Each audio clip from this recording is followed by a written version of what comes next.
Hey everybody, it's Brandon here with Investment Joy. We're taking a little bit different view, and I've got my current best new friend, Matt Cox. We're so close, you know it's Matt. Yeah, it's Matthew Cox or Matt Cox. You can call me Matt. Everybody says Matt. It ends up being Matt. Okay. That's what it ends up being. His name's Matt Cox. I had to ask him. Matt Cox, and you went to, how long were you sentenced to jail for? I was sentenced for 26 years. I ended up doing 12 and a half years. 12 and a half years, sentenced for 26 years. And tell me, and the internet, why? I mean, it was what the charges were, or just the basic story. The basic story. Yeah, it was bank fraud. I mean, I did a series of real estate related scams. You want to do the story? You want me to just tell you what I did? Yeah. Okay. I didn't know we were doing that right now. Okay, that's well, cool. We might as well, because then we cool. can clip it in. Get rid of it. Get it over with. I mean, basically, I own a mortgage company.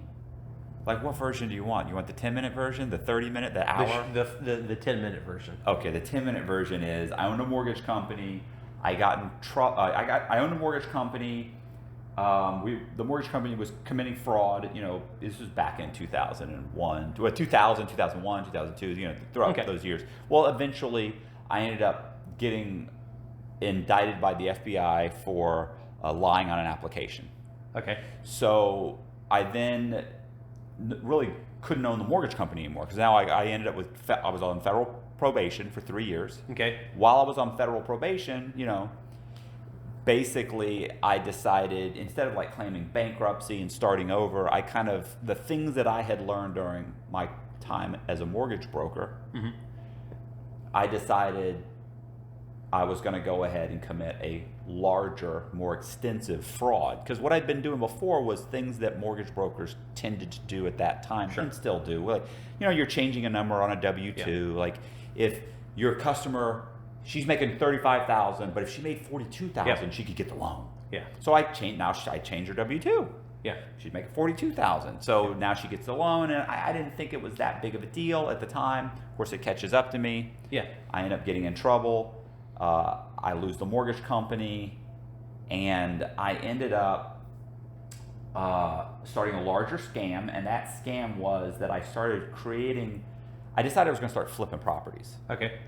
But obviously one of the problems with flipping properties is the places you can buy properties cheap, you know, lower income areas. Yeah. So you buy a property for 30 or 40 grand, you fix it up for 20 grand, you sell it, and maybe you make $15,000 or $30,000, right? Okay. So if you're doing this consistently, yeah. So, you know, you're not always getting the great deal. You get the great deal twice a year. Yeah. You know, but on average, you're buying, fixing them up, selling them. Well, the problem with that is the borrowers that actually buy properties in those areas aren't great borrowers. They don't have, you know, this is the guy who's got 4 jobs in the last 2 years. Yeah. You know, he doesn't have his down payment. He doesn't have perfect credit. Sure. So that's an issue. I'm not saying, sure, he's a decent guy, but the point is he's not a great borrower. Yeah. So the problem is then, you know, these are the people that quit their jobs a week before closing, or they or they don't have the money. The last minute they can't scrape together the money, or they get a 30-day late.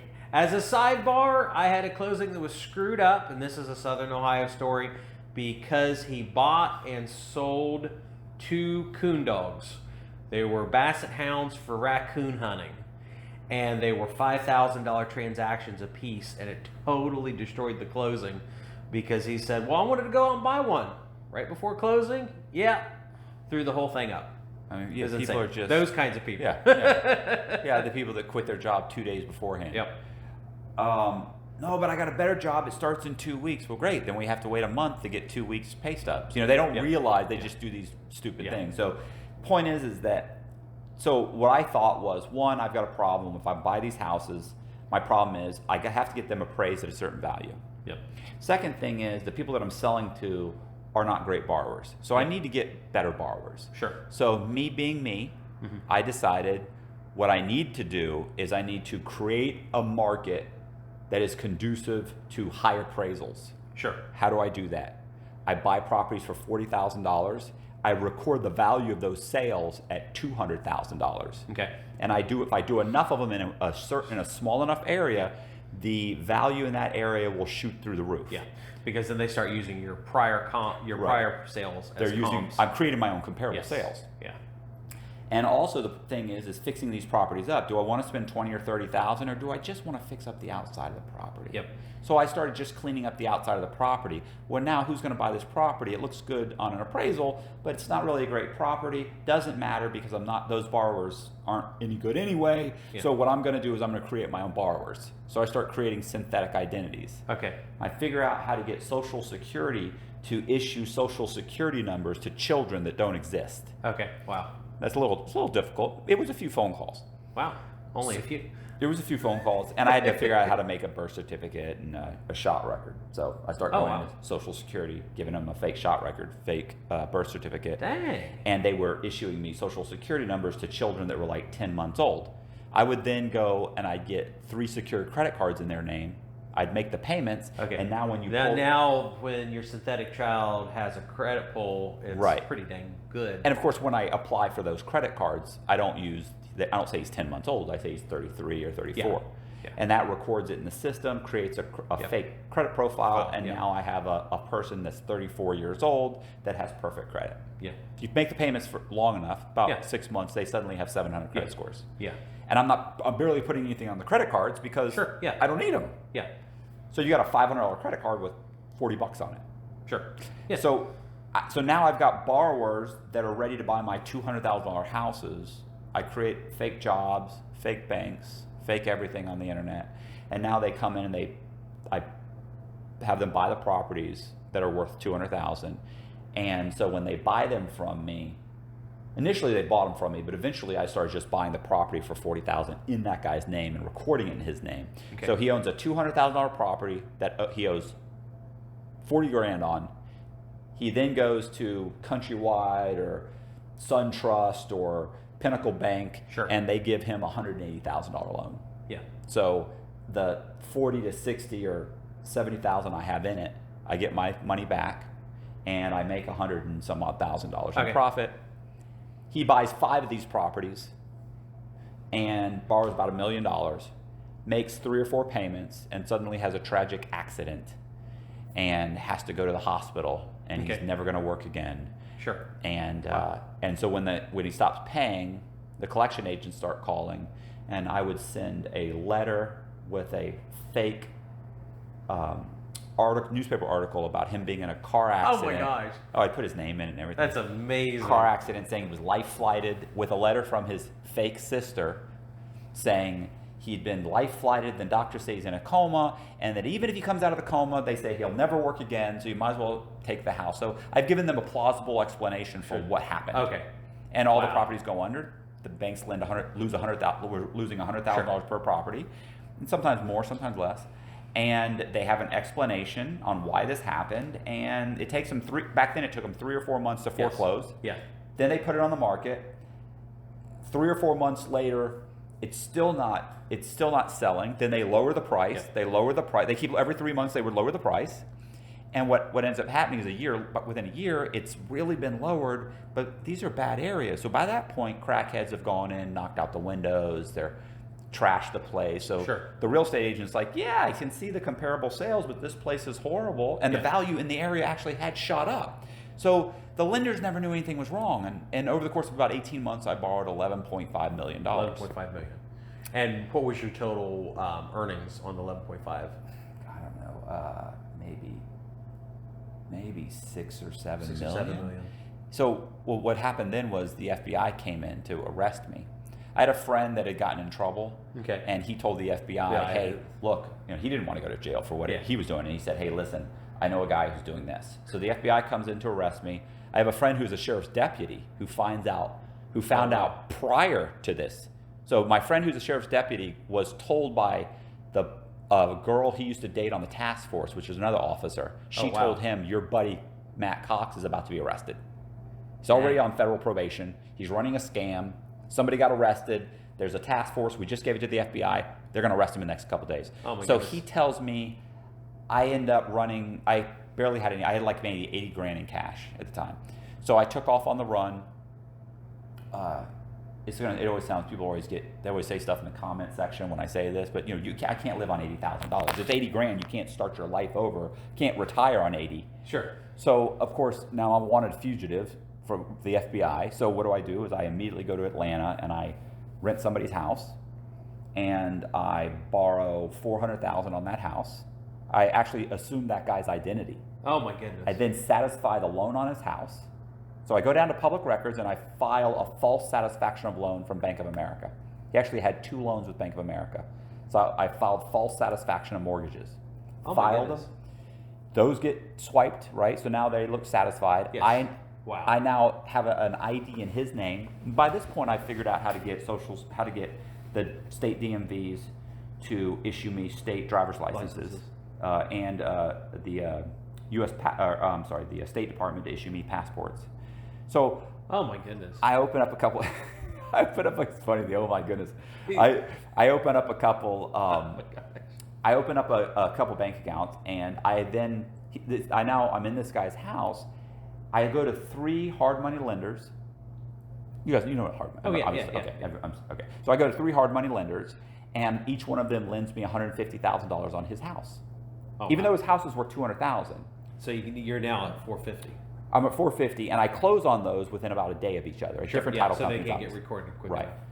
So it's a shotgunning scam. So I get the 450, I put the money in the bank, I pull the money out of the bank, I take off, I go to South Carolina, I buy a house at that point, I satisfy another loan, and I buy 2 houses. I end up borrowing $1.3 million in another guy's name. By this point, I'm not even using synthetic identities. I'm actually surveying homeless people and stealing homeless people's identities.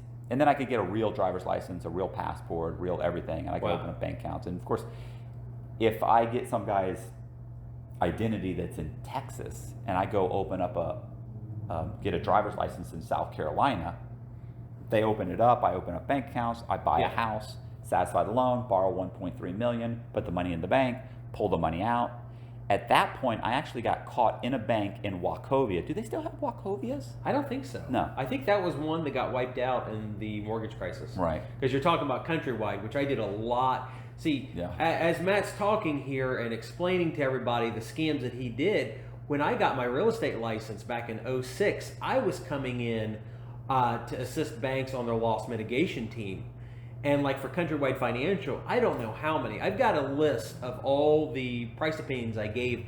Last time I checked, I did 1,400 of them. And there were neighborhoods in Columbus where I see this scheme that Matt was doing. I was on the valuation side. So earlier on, he said, well, the real estate agent comes in and says, we're in Crack Central and all the windows are broken out. This is a terrible neighborhood. I don't care what your comps say. Yeah. I was one of those agents back in 07, 08, 09 telling Countrywide Financial, we don't have too many Wachovias. I think we had a couple Washington Mutuals, but several different banks that don't exist anymore. Yeah. I was going in and saying, hey, I'm sorry, but the $1 million worth of property you sent me to values, it's worth $125,000. So this process that you're doing, or you did back in the day, was one that I saw firsthand. I'm like, oh my gosh. So then as the bubble, and what was the time frame between you getting in trouble with the FBI and then you going in and now you're on the run buying a $1.5 or $1.3 million house from... So I got in trouble with the FBI in 2001. Okay. I took off on the run in late 2003. Okay. So I was doing this between 2003, 2006. I was satisfying the loans on properties. And it's funny you mentioned, I owe Countrywide like almost $2 million. That was one of the Washington Mutual, I don't know, I only owe them $300,000-400,000, but they caught me multiple times. Like their lawyers, a lawyer caught me and said, hey, you've committed a crime here. And then they're telling me we're going to call the FBI, and I actually convinced them, let me just give you the money back. I got the money, let me talk to my lawyer. Interesting. So it's actually a funny story because I had stolen the identity of a guy named Gary Sullivan. Okay. So I stole the guy was a homeless, he was a homeless prostitute.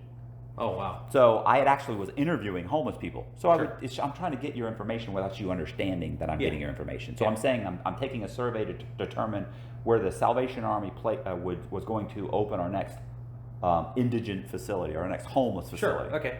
So I said, hey, I'm taking surveys and I pays $20 cash right now. And so guys would be like, yeah, what do you need? I met a guy named Gary Sullivan, got his information. Mm-hmm. Then I ordered his birth certificate, social security card. I registered to vote in his name, got his high school transcripts. I then took all that information and I went to South Carolina, opened up got a an ID in his name. What's funny about that is that one of the properties I bought, I did a shotgunning scam on. I borrowed 3 or 4 mortgages on this property, on this one property. Well, at some point, Washington Mutual, it's convoluted. I'm not going to get into it. It's too lengthy. But what ended up happening was Washington Mutual figured out they were not in first position. Oh, wow. Okay. So they figured out there was another mortgage in front of them. Wow. So they contacted Gary Sullivan. They called up Gary Sullivan. Phone rings. I'm like, yeah, what's up? Is this Mr. Sullivan? They don't know he's not a real person. Sure. I said, yeah. I said, this is Gary. And they said, hey, this is Mr. So-and-so. I'm a lawyer with Washington Mutual. I'm like, okay. They said, we just realized, the title company notified us this. We're not in first position. You got another mortgage in first position. I'm like, he's like, look, I don't know what happened, but we're gonna call the FBI. This is clearly fraud. And I went, whoa. I said, let's not get crazy here. I'm gonna have someone call you back and I think what's in your stockholders' best interest, in your bank's best interest, is that we get you the money back. He was like, yeah, obviously that's the best interest. I said, right now you're not in a great position. If this goes under, you're not in first position. Yeah. So let me see if I can just get you the money back. He's, well, you still have the money? I said, absolutely, I can get you the money back. Let me have my attorney call you right back. Give me an hour. I drive to my attorney's. I'm panicked. I call up my attorney, who was a corporate attorney. His partner was a criminal attorney. He actually calls them in. I get there. We walk in the conference room. I explain what happened. Look, they introduced me, Gary Sullivan. Hey, Gary, okay, what happened? I said, okay, here's what happened. I borrowed multiple mortgages on this one piece of property. Washington Mutual figured it out. They want their money back. I owe them $100,000. Mm-hmm. They go, okay. So he says, okay, so so we'll call him up. We'll call up the lawyer. We'll see if we can get the money back. I said, no problem. And he says, okay, well, so they called the guy up. The lawyer says, okay, he can give it the money back? Yes, okay. So we actually sign a document agreeing that it's not a criminal matter, it's a civil matter, and that they're not going to contact the authorities. No problem. Fax it over, send it over, everything. So so he says, okay, you got to go to Washington Mutual, you have to go to the bank and get $100,000, bring it here, cashier's check, no problem. And so I remember the lawyer goes, okay, well, Gary, that's just one. You've got 4 mortgages on this thing. Your lawyer says this? My lawyer says, okay, Gary, what's the problem is, here's the issue, is that what happens if these other mortgage companies figure it out? And they go, do you have all the money? I said, no, I still have the money. They go, well, what if they figure it out? And they call the FBI. I said, well, then I leave town. And the guy goes, and the 2 lawyers start laughing, and they go, Gary, they have your name, your social security number, your date of birth. They'll find you. It's the FBI. They're going to find you. And I go, so they don't and I go, you're assuming my name's Gary Sullivan. And they looked at each other. Oh, gosh. They went. And I remember thinking, you know what? They don't meet a lot of guys like me. Oh. And he goes, I remember specifically, he goes, you know what? He said, we'll cross that bridge when we come to it. I said, yeah, my immediate problem is paying this guy back. Let me go get the money. I go get the money, I come back, I give him the money, and I remember he goes, okay, well, we need to talk about my fee. And I went, oh, okay, because it happened so fast. Yeah. And I went, sure, well, you've been working on this for an hour. What's that worth? He's, well, there's paperwork. We had to type up this agreement. I said, no, I understand. You went to law school. You're important. You're a big shot. How much do I owe you? And he goes, I think $1,500 would. I said, okay. I pull out my wallet. I start to count out cash. He goes, well, we typically don't take cash. And I go, after what you just heard, you take a check from me. And he looked at me and he goes, well, we'll take cash. I'll give you a receipt. I said, no problem. Give him cash. And I leave. That was it. My goodness. So, I mean, listen, I've gotten caught multiple times and just paid the banks back. Yeah. I mean, we got caught one time for the mortgage company got caught for almost $2 million in bad loans. Oh, wow. And they ended up just selling it. I told him I don't have $2 million. And the guy goes, look, we're going to sell it. And if any of these loans come back on us, you promise to help us get rid of them. I said, absolutely. Interesting. And they just sold it. Sold to a household bank. Do you remember HSBC? Yeah, HSBC. Yeah, I did. Are they still around? I don't think so. HSBC had a crap load of bad loans here, and then the Bank of New York. I don't know what it was. It was about HSBC because I did a bunch of foreclosures and BPOs for them, and then the Bank of New York. It's just like those banks had a terrible track record, along with Countrywide Financial here in Ohio, and everywhere. Well, yeah. Our local banks, though, in my area were great. The little local community banks, they were solid. They expanded during the crisis.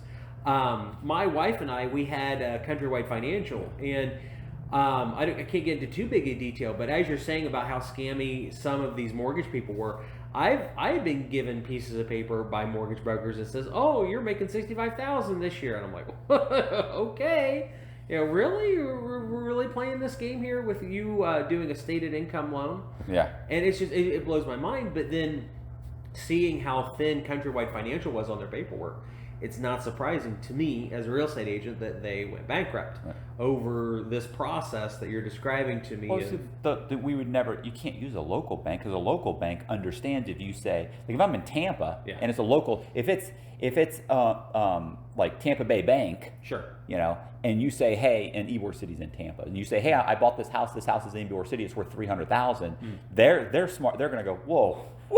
Yeah. There's nothing in Ybor City at that time worth $300,000. So they know, but Countrywide in North Carolina has no idea. They don't know. They don't care. The loan originator's really excited that he got another check on the box. Right. And listen.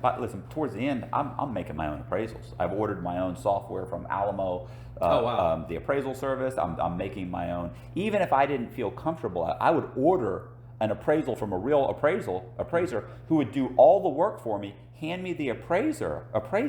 I just retype everything, and then anything that they put, deferred maintenance, all that got eliminated. Oh, wow. And all the calculations are populated for me.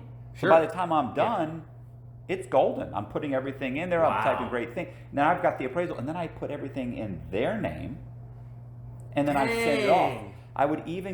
I use their license, everything, and then where the contact information there, I would end up making another Gmail account or another email whatever. And phone number. Right, for them. And now if they have a call, they're going to contact me. Wow. They can verify their license, they can verify their insurance, they can verify everything through that appraiser. Sure. But if they say, oh, you know what, there's this one little thing that needs to be corrected, they're going to contact me. Yeah, wow. So I was on the run. So after that, I ended up at one point I got caught in a bank. And I got brought downtown. I talked my way out of that. I convinced them I hadn't done anything wrong. Mm-hmm. They'd actually found out there were multiple loans on a house, on a property. I convinced them that the loan officers must have done something wrong. I mean, I certainly didn't. I mean, you're talking to a guy who works for a labor company. How would I? Does it make more sense that these loan officers did something wrong, or that I don't know how to do it? And they were like, yeah. The detective was like, that doesn't make sense. At that time, I was number one on the Secret Service's most wanted list. Oh my gosh! So the FBI looking for me, Secret Service, U.S. Marshals. And oh my goodness! I ended up going to. I went to South Carolina. I went to Nashville, Tennessee. I borrowed $3.5 million in Nashville. At this point, I'm $3.5 million in Nashville. Yeah, $3.5 million. So, I ended up getting caught in Nashville. To shorten it, basically, and keep in mind too, I've been in and out of the country. Everybody says, "Why didn't you leave?" Well, why? I've gotten tickets in stolen identities. I've gotten tickets. I've got passports. I've traveled in and out of the country, and there's no reason for me to leave. I mean, I've had many interactions with law enforcement. Sure. I've always talked my way out of every single time. So I wasn't concerned. I felt like James Bond. Wow. And right up till the end, and then. So I ended up in Nashville, and I was dating a girl, and we were seeing another girl, and Dateline NBC was about to come out with a 1-hour special on me. Oh my gosh. And so when we found that out, now I'd already been in like Fortune magazine, Bloomberg Business Week, had done 2 articles. There'd been about 50 articles in the newspapers. About you? Oh, specifically. About this guy? Or no, about... Matt Cox, he's a mortgage fraud, con artist, scammer. Okay, wow. But you know, I'd had multiple plastic surgeries. Like I've had a nose job. I had liposuction. I did what's called a mini facelift. I've had 2 hair transplants. I've had liposuction. I mean, I've had everything. So if I would see a picture from me from 20 years ago, you look completely different? I don't think I look that. You can look and see though. You're like, yeah, your nose is bulbous. Like there are differences, but it's still me. But you know what I'm saying? Okay. Like I literally got. I didn't even know this. The Secret Service told me this. A lawyer doing a closing actually recognized me. He had come in one time, had me start to sign the loan package, and then stopped and looked at me and goes, "Can you hold on a second?" I remember it was weird. He took the loan package with him. And I was like, yeah, okay. Walked in the back. He had a wanted poster of the Secret Service. And he looked at me and he went, oh my gosh. He looked at it and he said, he looked at it and he went, well, this guy's wanted out of Atlanta, Georgia. He opened up my file. He said, this guy worked for this company for 5 years in Florida and just moved here to South Carolina. Okay. And he went, well, it can't be the same guy then. Closed it, walked in, let me sign sign everything, and I walked out with a check for like $150,000. Anyway, my girlfriend and I, we were cashing checks because I was going to take off. I was actually going to leave the country this time, and the girl we were seeing, my girlfriend confided in her what was happening, and that girl turned me into the Secret Service. Okay. And I got grabbed and got sentenced. And at that point, by the time I got sentenced, the economy had started melting down. Yeah. Late 2007. Okay. It's just starting to happen. Yeah. The cracks are appearing. And so, I got hammered. I got 26 and a half years. Okay. So you got found out because of a girl? Yes. Yeah. Everybody says it. It's always a woman. Well, trust me. I gave her, there was plenty of ammunition. It's not like, it's always like, oh, it's a girl. No, I definitely buried myself. Yeah. Like, you know what I'm saying? Like, yeah, but that was the straw that broke the camel's back. Or yeah, that was the catalyst that brought it all down on me. I mean, I've been juggling for a long time, and and it's so funny because there were so many opportunities. Like I look back now, so many opportunities. It blows my mind. So many opportunities where I screwed up over and over. Yeah. And it's like every opportunity there was where it's like, you could have mitigated this at this point. You could have done this. You could have done every single time. Made the wrong decision. Made the wrong decision. Made the wrong decision. And you kept thinking I was going to get out of it. Yeah. And it always blows my mind. I've run into people not with this level of fraud, but just either whether it be a business project or something. And it amazes me how people get away with things, or it's just one of those things. It's just almost sheer luck that their house cards start tumbling down. Because I've seen some really shady business deals with local businesses and things, and not to this level, but I've known. No, this is absolutely blatant. Yeah, blatant, over the top. Yeah, this isn't like not that there's any such thing as light fraud, but this isn't like something that's subtle and minor and It's not like a real estate developer loaning $25 million on a local development when it's really only worth 2 or 3. That's pretty massive. Yeah, that's actually pretty. You think massive. so? Okay. 25 million on a $2 million. 20 to 25 million. I know some local people that have got themselves in ginormous trouble, but then I know guys that do it on a legitimate way. They go and they take $500,000 project. And they figure out how to do, I think it's a 233K or a 233B loan. We're talking about fraud. On this hand, I've seen guys, and I can show you, we could go drive there tomorrow. It was a $50,000 property, and they got the government to loan them 25 plus mil on it. But why is that legal? Because it's senior housing, and there's a ginormous need for senior housing. You can loan money from the government under a grant program. I think it's the 233K or 233B. I'm sure that's the wrong one, but it's FHA program. And they'll loan you all the money in the world at 1% interest on a 40-year note.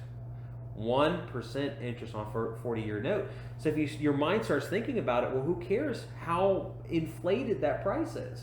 It could be 3 times more than it should be worth today just because it's on a 40-year AM with 1% interest. So yeah, it's crazy some of the projects that I see people get into, both legitimate and not legitimate, and then I look at them, I think, how is this possible? But the thing I guess I'm curious, because through this process of all the bank fraud and the identity theft, did you feel like you were James Bond at that point? Did you feel like you were Robin Hood, stealing money from the rich banks that were stealing money from the poor people? What was your internal justification for this, if you had it?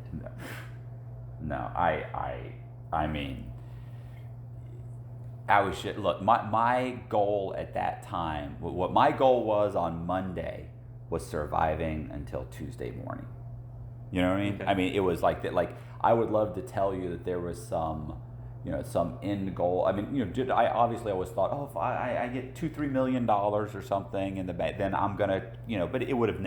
I realized that number kept growing. It was $1 million, then it was $2 million, then it was if I just get $3 or $4 million, it's like, what are you talking about? You got $4 million. If you had $4 million, it's not going to be enough. It's just a matter of, it's just arrogance and greed and narcissism, and it just kept getting fed, and I even used to make the joke that, and I still make the joke, is that if you go into Bank of America, like I used to say, there's no feeling like walking into the bank, giving them all false documentation, having them call you like Mr. Black, oh, Mr. Black, how are you? And the whole time, and then thanking you for being one of the best customers they've ever worked with.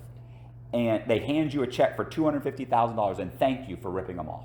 And you walk right out. You feel like James Bond. You walk out of there, everything's false, everything's counterfeit, everything's fake, and they absolutely are head over heels in love with you, and they thank you and tell you you're just the best customer they've ever worked with.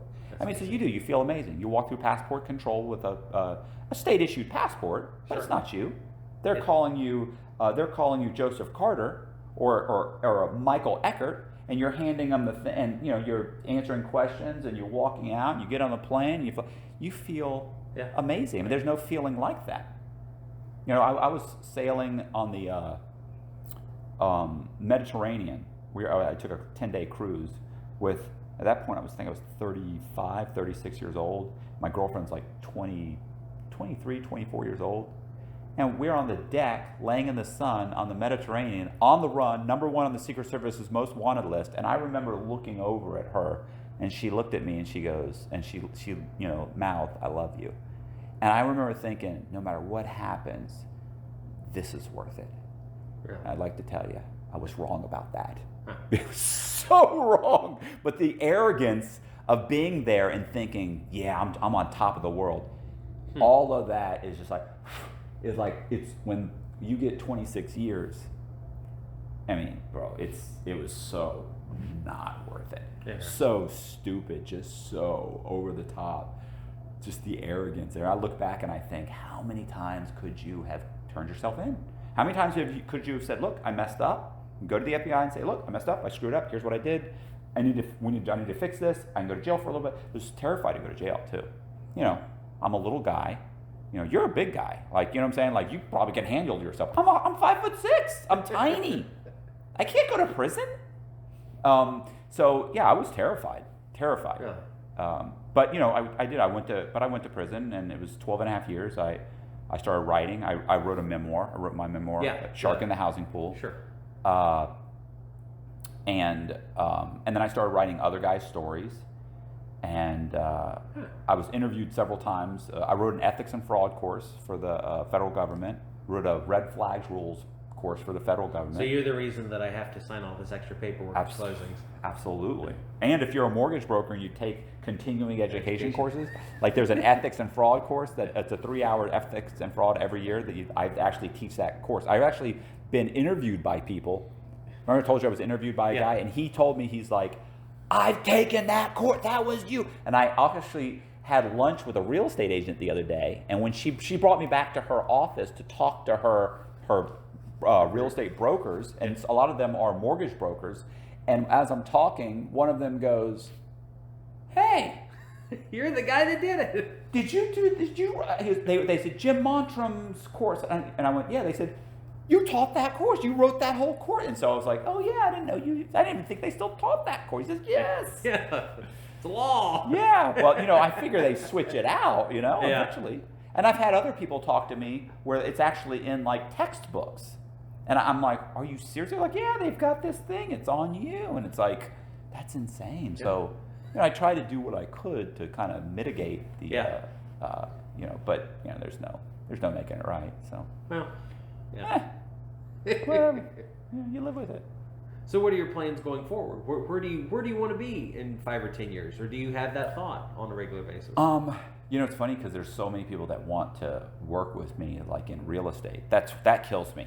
It kills me, the guys that come to me, send me emails and say they want to do something with me in real estate. Hey, we can do this. We can open a mortgage company. It's like, are you serious? You don't. That's insanity. I can imagine, but I could put my brain in those people's shoes, as far as it goes with obviously it took some skill and some knowledge to get all this done.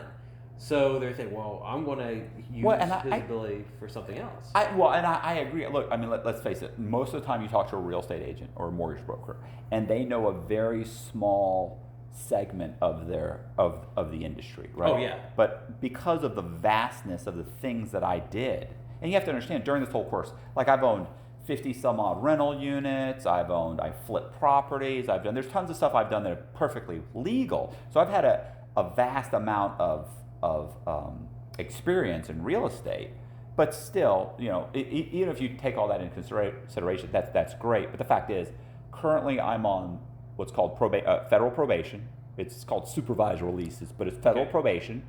And while I'm on probation, I'm not allowed to work in the real estate industry. Okay. So I can't do that. But what I basically did was, while I was incarcerated, I started writing my fellow inmates' true crime stories. You hear so many amazing stories. Oh yeah, I can only imagine. Right. So you hear them and you're like, that's a great story. It's like, God, that should be a movie. Yeah. And some of them, it's just, they're horrible. It's just like, okay, that's tragic. You got 15 years because you brought a gun. You brought a gun to a $10 crack sale, and because you've been arrested twice before, you just got 15 years. That's just, it's stupidity on your part and the government's part. Yeah, that's not interesting. Yeah. So that's not interesting.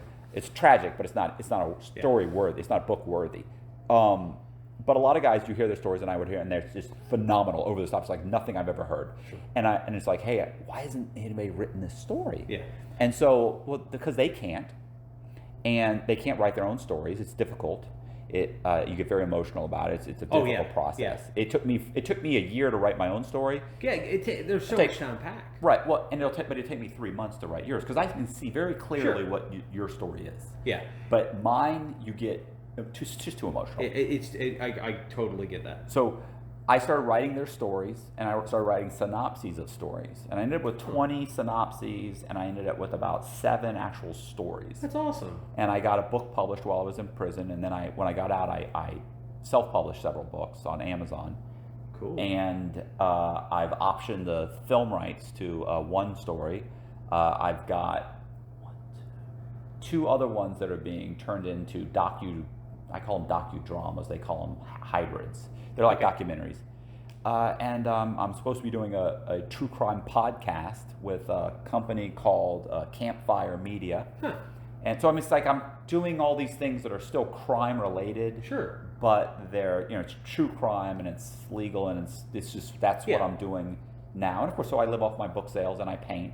I have a degree in fine arts. Oh wow! So I paint pop art paintings, and so that's what I'm doing. Yeah. I imagine it'd be easy to stay out of the real estate field, even with your experience and knowledge of it, and then do all these other things. Yeah, I've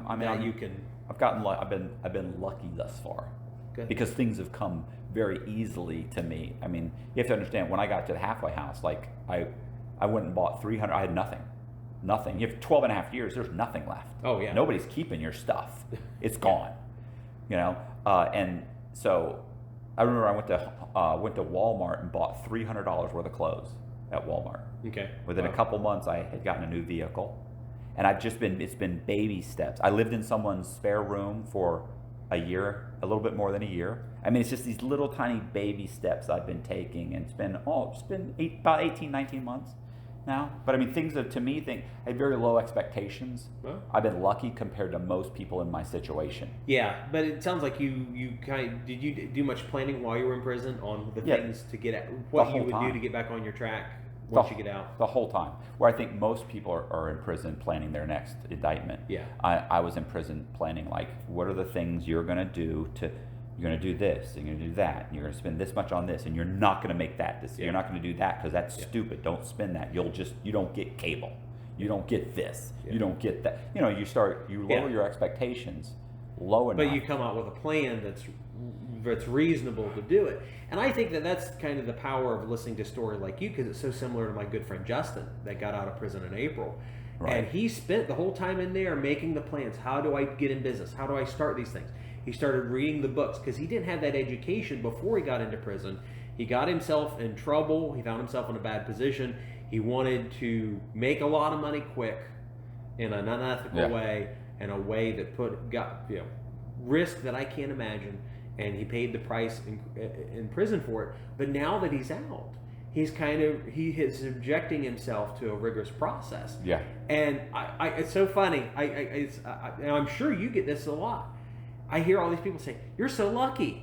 I can't believe how lucky you are." And he's like, "I just got out of prison. Yeah, I've been here for 6 years. Creating my own lost everything." And you were in prison for 12 and a half years, you said? Mm-hmm. He was in prison for 6. And I don't want to tell his story. I don't want to go into that. But he lost so much of the personal stuff that he cared about the most. Oh, you figure out real quick who your friends are. Real quick. And that's what he did. And it's the difference between him and I bet you if you should ask him this if you eventually talk to him about this, is that how many other guys that are in there that they're not even thinking about how they're going to get it. It's like literally, it's like you're going to be out in a year. Yeah. I was in prison figuring out how to get my driver's license. I know guys that are like, "Oh, figure that out in the halfway house." Yeah. So you're going to go to the halfway house. Really, you need to be working, saving money, so that when you leave the halfway house, you have somewhere to stay. Instead, you're going to get to the halfway house, set up the ability to get a job. By the time you get your driver's license, all the documents, get your driver's license, if anything goes wrong, you're screwed. Now's the time that you have time. Oh, I don't want to write them letters. I don't want. It's just you look at these guys. You're like, what are you doing? This is your opportunity to fix this. And so many guys they're just not preparing themselves to leave, and the prison system doesn't help you. Yeah, they're not going to help you. Yeah, and I don't think the prison system knows how to do it. No. If they did, things would be different. Yeah, well, and it's a bureaucracy, and the people that they're hiring are bureaucrats, and so to them they're just. Listen, there's you have to imagine it being ground down, the bureaucracy they have to deal with, and the inmates, and it never stops.